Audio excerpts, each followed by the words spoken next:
trop tard pour rêver d'acheter une voiture ou de changer celle que tu as actuellement contre une plus grande et plus luxueuse. Il est trop tard pour rêver d'avoir un plus gros salaire ou de recevoir plus d'honneur venant des hommes ou des femmes. Il est trop tard pour planifier comment faire plaisir au monde, comment s'y sentir à l'aise. Il est trop tard pour rêver d'une grande maison, de nouveaux vêtements, de nouvelles chaussures. Il est trop tard pour se compromettre pour avoir la paix. C'est le moment de faire une chose et une seule. C'est le moment d'aimer Jésus de façon suprême, de te charger de la croix et de le suivre, et comme lui, d'être crucifié au moi, au monde et à toute autre chose. C'est le moment de porter l'Évangile aux extrémités de la terre, de le prêcher puissamment, de façon à ce qu'il te coûte la vie et tout ton être. C'est le moment de mettre tout l'argent que tu possèdes dans l'entreprise de l'Évangile et de permettre qu'il soit utilisé pendant que les portes sont encore ouvertes. Ne l'accumule pas dans un testament. Accepte qu'il soit utilisé maintenant. 24. Le Dieu existentialiste, le temps pour l'action. En un sens, Dieu est un existentialiste. Il est absolument concerné par l'ici et le maintenant. Il dit, « Va travailler pour moi aujourd'hui. » Aujourd'hui, si vous entendez ma voix, n'endurcissez pas vos cœurs. Les besoins financiers de l'œuvre de Dieu dans ce pays et dans d'autres sont des questions urgentes qui ne peuvent être renvoyées à demain. Si tu dérobais ce qui lui appartient, alors aujourd'hui est le jour indiqué pour te repentir et pour porter du fruit digne de la repentance. Entends-tu sa voix qui te dit « Va travailler pour moi aujourd'hui ». Pour qui travailles-tu maintenant? L'entends-tu? Il dit « Toi, va travailler pour moi, pour le Seigneur de gloire aujourd'hui ». Il est sérieux quand il dit « aujourd'hui ». Tu feras mieux d'obéir. Mon ami bien-aimé, pour la cause du Seigneur, pour la cause de son royaume à venir, pour la cause de son Église qui doit être bâtie jusqu'à ce qu'elle atteigne la maturité, pour la cause de l'Évangile glorieux qui doit être proclamé avant que les portes ne soient fermées, je t'invite à entrer dans une alliance d'amour avec Jésus dès maintenant et à lui donner ton tout de manière pratique car, si quelqu'un aime le monde, l'amour du Père n'est point en lui. 25. L'action pratique à laquelle tu devrais réfléchir pour agir aujourd'hui. Il y a un certain nombre de choses que tu peux faire pour investir dans le ciel. Écoute ce qui suit et ne te donne point de repos tant que tu n'as pas fait quelque chose à ce sujet. 1. As-tu une épargne en banque? Es-tu sûr que le Seigneur t'a demandé d'épargner cet argent? Cet argent est-il réellement en sécurité? Qu'en est-il des voleurs tels que l'inflation et les choses semblables? As-tu soigneusement réfléchi au fait que toute somme d'argent gardée dans une banque terrestre ne t'appartient pas toujours? As-tu, dans un esprit de prière, fait face aux paroles suivantes de Jésus? Ne vous amassez pas des trésors sur la terre où la teigne et la rouille détruisent et où les voleurs percent et dérobent. Mais amassez-vous des trésors dans le ciel où la teigne et la rouille ne détruisent point et où les voleurs ne percent ni ne dérobent. Car là où est ton trésor, là aussi sera ton cœur. Matthieu chapitre 6, versets 19 à 21.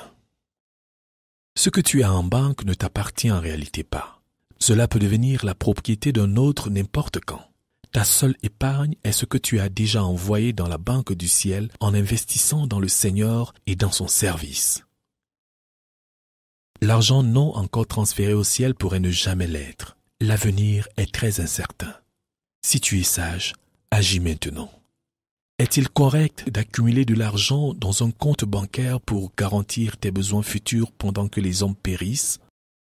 Pourquoi ne solderais-tu pas ton compte bancaire et n'investirais-tu pas la somme correspondante dans l'œuvre du Seigneur aujourd'hui? Ne peux-tu pas compter sur le Seigneur pour pourvoir à tes besoins dans le futur? Ne peux-tu pas compter sur le Seigneur pour pourvoir aux besoins de ta femme et de tes enfants dans le futur? Ton compte d'épargne constitue-t-il une meilleure sécurité que le Seigneur pour ton avenir? 2. As-tu des investissements sur terre? Possèdes-tu des maisons, des terres, des plantations, etc.? As-tu soigneusement et sincèrement prié concernant la possibilité de vendre certaines de ces choses ou toutes ces choses pour placer l'argent dans le ciel maintenant en l'investissant dans l'œuvre de Dieu? 3. Habites-tu une maison luxueuse?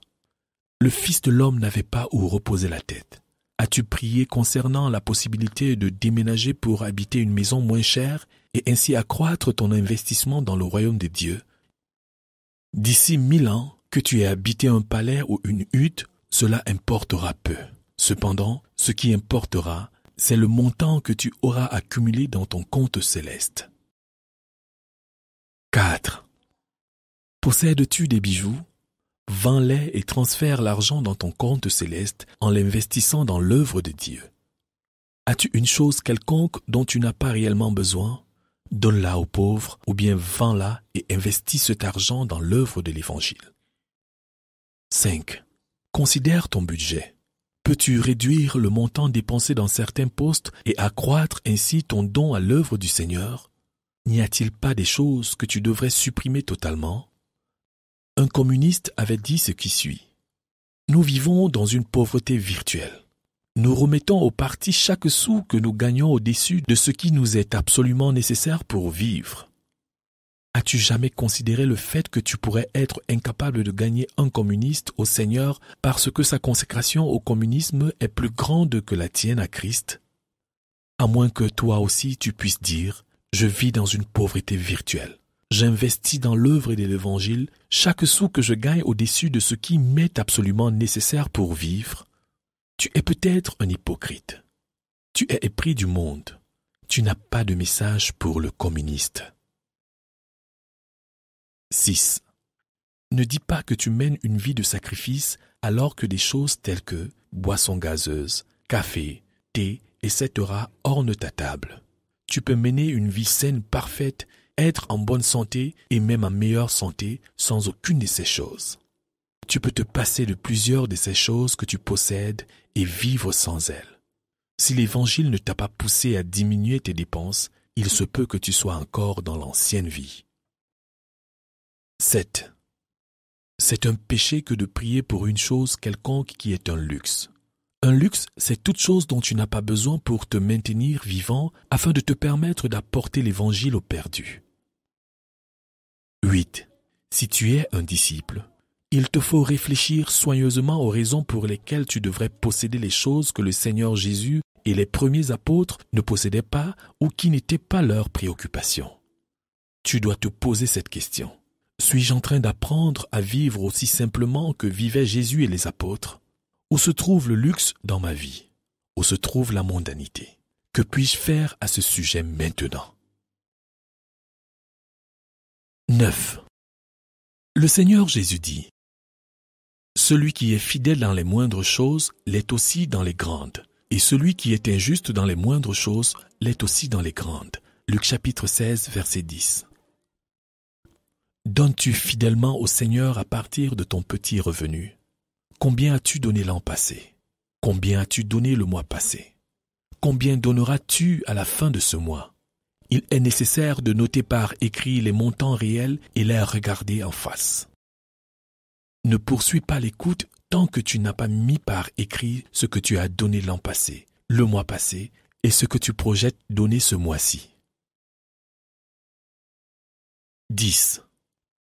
L'apôtre Jean écrivait: n'aimez point le monde, ni les choses qui sont dans le monde.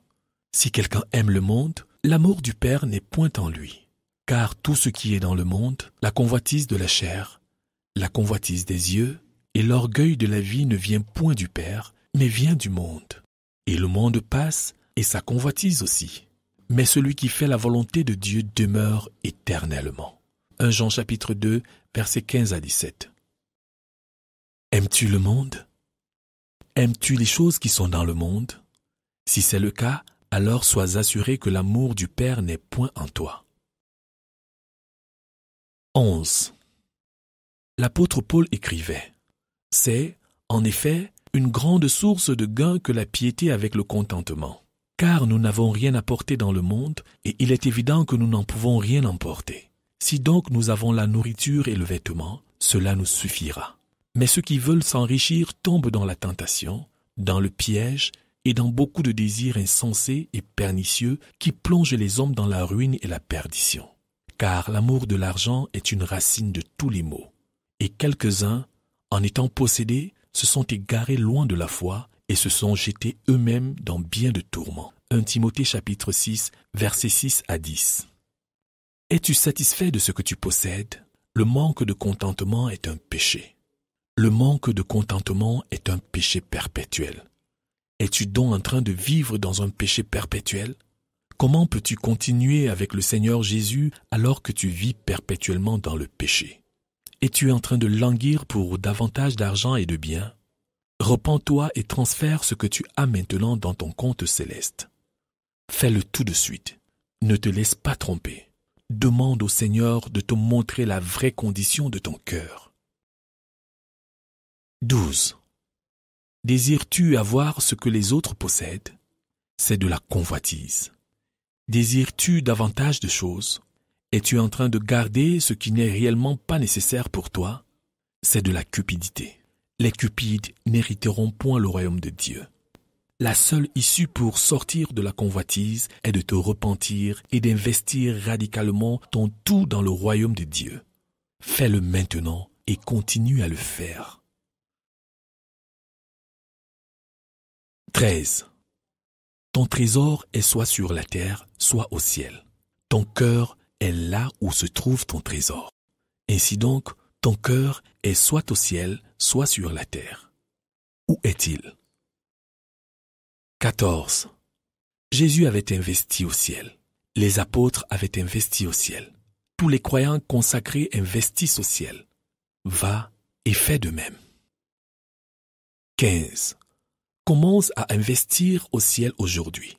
Continue à investir d'une façon croissante. Fais du progrès dans l'investissement au ciel jusqu'à ce que finalement, tu n'aies plus rien sur terre parce que tout aura été placé dans le ciel.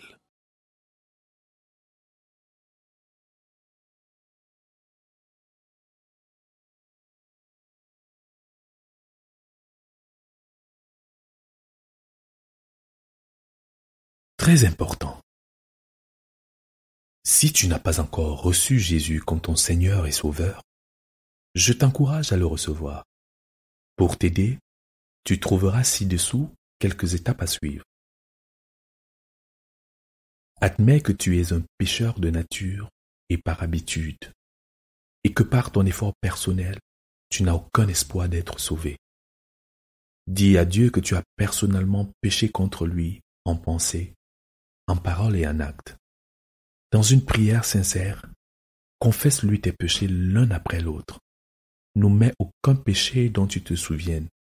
Détourne-toi sincèrement de tes péchés et abandonne-les. Si tu volais, ne vole plus. Si tu commettais l'adultère ou la fornication, ne le fais plus. Dieu ne te pardonnera pas si tu n'as pas le désir de renoncer radicalement au péché dans tous les aspects de ta vie. Mais si tu es sincère, il te donnera la force de renoncer au péché. Crois que Jésus-Christ, qui est le Fils de Dieu, est l'unique chemin, l'unique vérité et l'unique vie. Jésus a dit, « Je suis le chemin, la vérité et la vie. Nul ne vient au Père que par moi. » Jean chapitre 14, verset 6.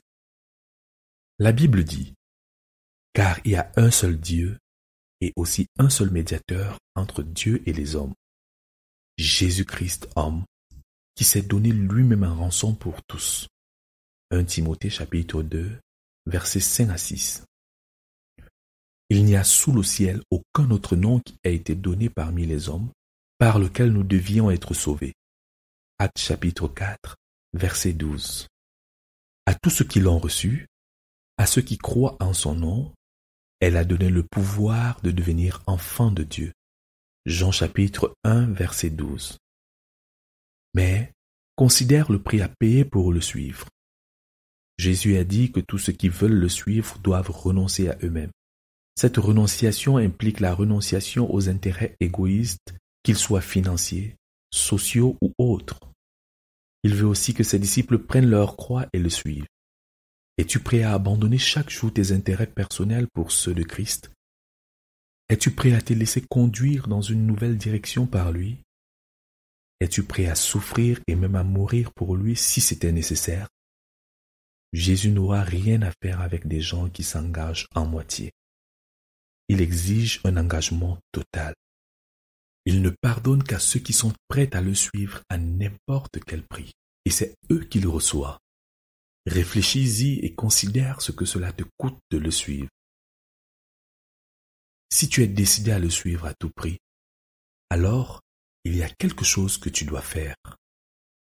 Invite Jésus à entrer dans ton cœur et dans ta vie. Il dit, « Voici, je me tiens à la porte et je frappe. Si quelqu'un entend ma voix et ouvre la porte de son cœur et de sa vie, j'entrerai chez lui, je souperai avec lui et lui avec moi. » Apocalypse chapitre 3, verset 20. Ne voudrais-tu pas faire une prière comme la suivante ou une prière personnelle selon l'inspiration du Saint-Esprit? Seigneur Jésus, je suis un pauvre pécheur misérable et perdu. J'ai péché en pensée, en parole et en acte. Pardonne-moi tous mes péchés et purifie-moi. Reçois-moi, ô Sauveur, et fais de moi un enfant de Dieu. Viens dans mon cœur maintenant même et donne-moi la vie éternelle à l'instant même. Je te suivrai à n'importe quel prix, comptant sur ton Saint-Esprit pour me donner toute la force dont j'ai besoin. Si tu as fait cette prière sincèrement, Jésus t'a exaucé, t'a justifié devant Dieu et a fait de toi à l'instant même un enfant de Dieu. S'il te plaît, écris-nous afin que nous prions pour toi et que nous t'aidions dans ta nouvelle marche avec Jésus-Christ. Si tu as reçu le Seigneur Jésus-Christ après avoir lu ce livre, écris-nous à l'une des adresses suivantes. Pour l'Europe, édition du livre chrétien, 4e rue du Révérend Père Cloarec, 92 400, Courbevoie. Courriel, édition livre chrétien, @gmail.com. Pour l'Afrique, Christian Publishing House, boîte postale 7100, Yaoundé, Cameroun. Courriel, cph-yaoundé@yahoo.fr.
Voici la biographie de l'auteur, le professeur Zacharias Tane Fomoum.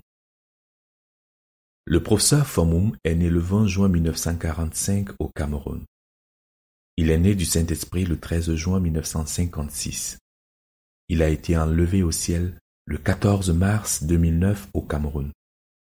Il était détenteur du doctorat d'État, PhD, en chimie organique de l'université de Makerere à Kampala, en Ouganda, ainsi que du DSc, Doctor of Science, décerné le 1er juillet 2005 à l'université de Durban en Grande-Bretagne pour ses travaux de recherche scientifique de haute distinction. Au cours de sa carrière de professeur de chimie organique à l'université de Yaoundé 1 au Cameroun, il avait supervisé ou co-supervisé plus de 1000 mémoires de maîtrise et de thèses de doctorat. Il est co-auteur de plus de 155 publications parues dans les journaux scientifiques de renommée internationale. Il avait lu plus de 1300 livres sur la foi chrétienne et en avait lui-même écrit plus de 150 pour promouvoir l'évangile de Christ. En 2007, 4 millions d'exemplaires de ses livres étaient en circulation dans 11 langues et 16 millions d'exemplaires de traités évangéliques dont il est l'auteur dans 17 langues. Le professeur Fomoum avait effectué plus de 700 voyages missionnaires à l'intérieur du Cameroun et plus de 500 voyages missionnaires dans 70 nations dans les 6 continents. Il dirigeait un mouvement d'implantation d'églises et d'envoi de missionnaires.